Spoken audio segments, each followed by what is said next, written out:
Hello. I'm Sally, your host. Welcome to the third board, my master's chess channel. In this video, I will show you the conclusion of the game played between Aron Nimzowitsch and José Raul Capablanca, in 1927. If you have not watched part 1, I strongly recommend you watch it first. Just click the link above. So, let's continue the game.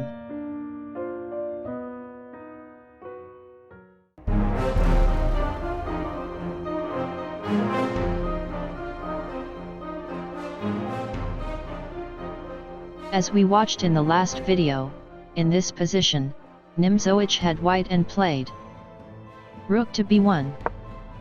His plan is to play pawn to b4, and after that, to develop his bishop on b2, freeing his position. According to Stockfish, the best response here is bishop to d6. Anticipating black's pawn to b4, and preparing queen to e5, threatening mate on h2. But Capablanca will do a different move, and it is not the best one according to Stockfish. The engine considers it just an excellent move. Well, that's good enough for me. In this position, black plays queen to e5. White responds with g3. Nimzowitsch defends against the potential threat of bishop to d6. This is the best move in this position according to Stockfish. Instead of pawn to g3, Nimzowitsch could have played pawn to b4, a move that he will later do in the game. But white would be forced in a passive position, at least for a while. The game could have continued this way. Bishop to d6. g3. Queen to e4. Attacking the rook. Rook to b2. Bishop to e5. Attacking the rook again. Rook to d2. Rook takes rook. Queen takes rook. h6. Opening space for the king, and avoiding back rank mate threats. Bishop to b2. Bishop takes on b2. Queen takes on b2. Rook to c2. Queen to b3. And black would be slightly better according to the engine. Let's return to the game. After pawn to g3, Capablanca plays queen to d5. Moving the queen to the queen side. Capablanca's real objectives are in that side of the board. And this is Capablanca's plan. Observe how weak are Nimzowitsch's white squares in the queen side, without the white square bishop, and with his pawns on black squares. First, Capablanca will use the queen to explore these weaknesses, and disorganize white's defense. And later, he will send his rooks to conquer the 7th rank. If he succeeds, he will probably have enough positional advantage to win material, and the game. The game continues with pawn to b4. Bishop to f8. Bishop to b2. Queen to a2. Rook to a1. Queen to b3. Capablanca now threatens to bring his rook to b2. Bishop to d4. This move is not a bad one, but according to Stockfish, it was better for white to move his rook to c1, in order to avoid the black rook invasion. The game could have continued like this. h6. h3. Rook takes rook check. Rook takes on c1. a5. B takes on a5. Bishop takes on a3. Bishop takes bishop. Queen takes bishop, threatening the rook. Rook to c7. Queen takes on a5.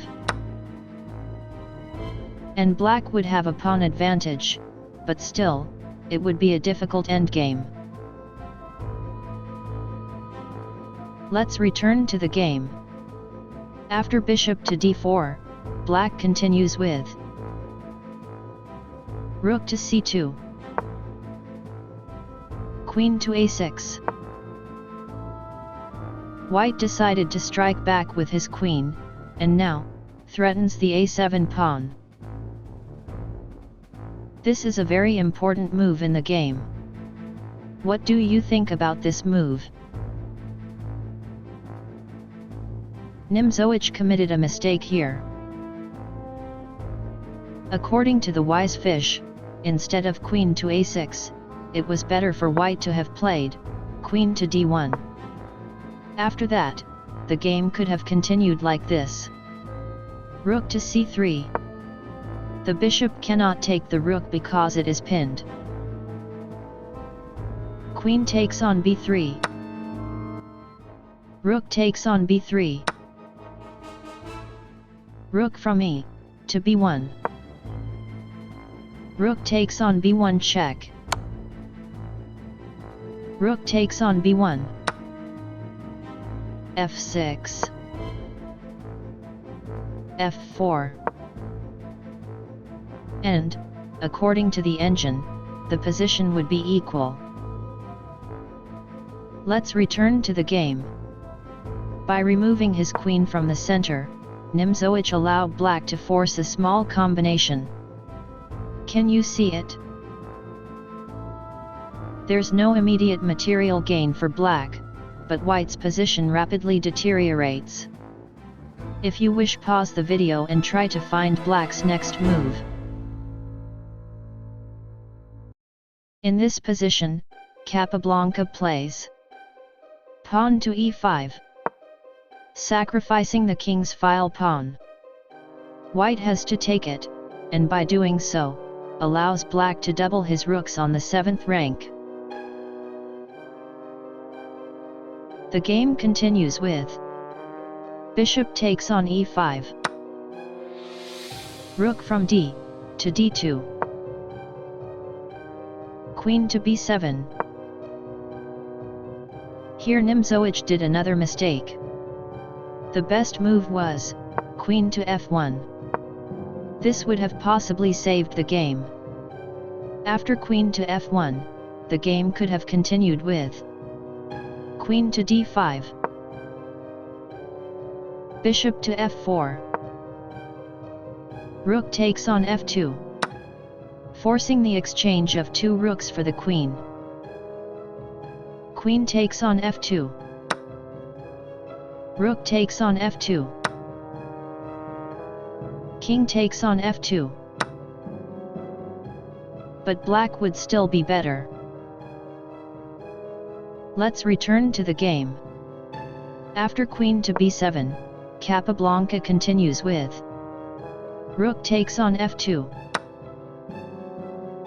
g4. Defending the h2 pawn with the bishop. Queen to e6.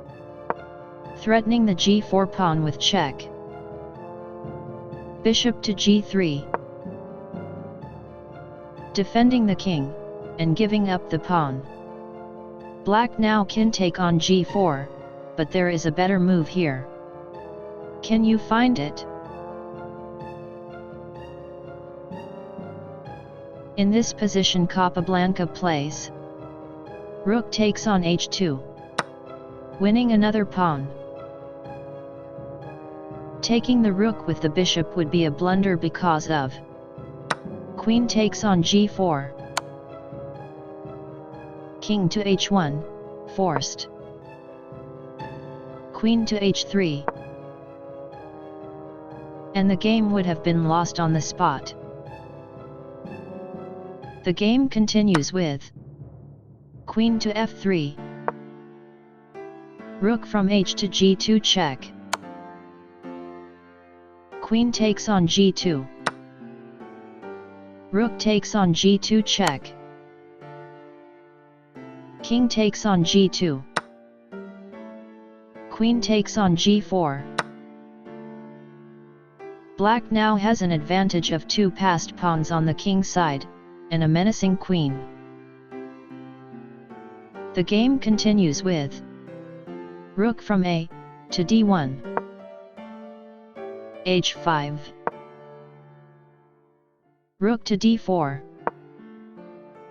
Queen to g5. King to h2. a5. Rook to e2. Pawn takes pawn. Pawn takes pawn. Bishop to e7. Rook to e4. Bishop to f6. Rook to f2.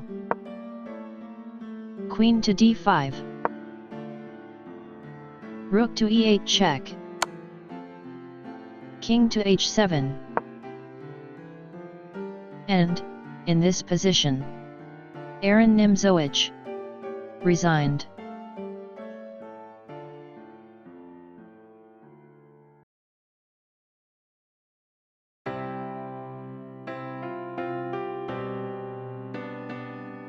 Did you like this game?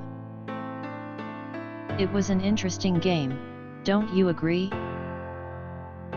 If you want notifications of more content like this, please subscribe to this channel. My master and I wish good luck in your chess. Thank you, and see you again. Goodbye.